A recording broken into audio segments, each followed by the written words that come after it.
橙橙黃黃，外形似番茄，細細粒，滴滴色色。呢種植物叫做沙棘。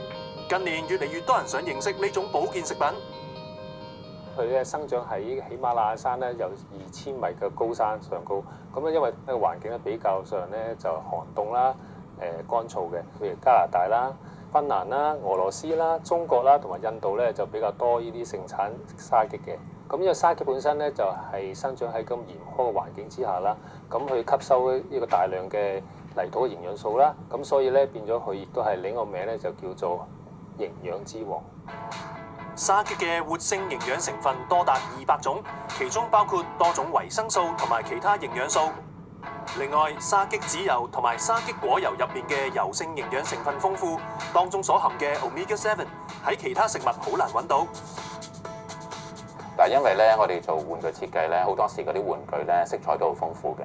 咁我哋對住個電腦熒光幕咧，嗱個電腦熒光幕有咁大啦，咁每日對住啲好強烈、好鮮豔嘅色彩咧，咁個眼睛就比較容易攰嘅。Bonnie 本身係一位玩具設計師，長時間工作令佢雙眼響起警號。我哋而家做設計咧，所有嘅嘢都基本上都喺電腦度做嘅。咁如果忙起上嚟咧，有時一日咧有10個鐘頭超過咧，都會要對住部電腦。咁加上我哋搭把車啊，對下手機啊，冇嘢做啊，睇下電視啊，有啲時間咁。咁其實每日對熒光幕時間真係好長。咁所以有時乾啊、澀啊，咁都會有咁嘅感覺。Bonnie 有時會滴眼藥水舒緩一下，不過發覺只係治標唔治本，問題可能係同肝臟健康有關。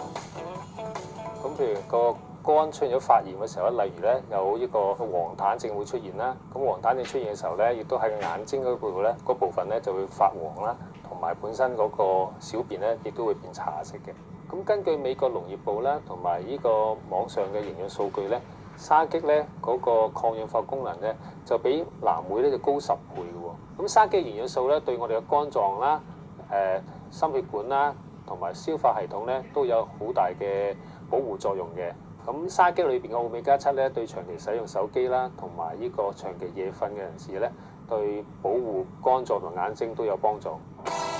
由於沙棘味道比較酸，一般會用嚟做果汁。另外都有相關嘅保健產品。Bonnie喺太太嘅介紹下，都開始接觸沙棘。咁我覺得沙棘果油咧係比較天然，所以我都係放心。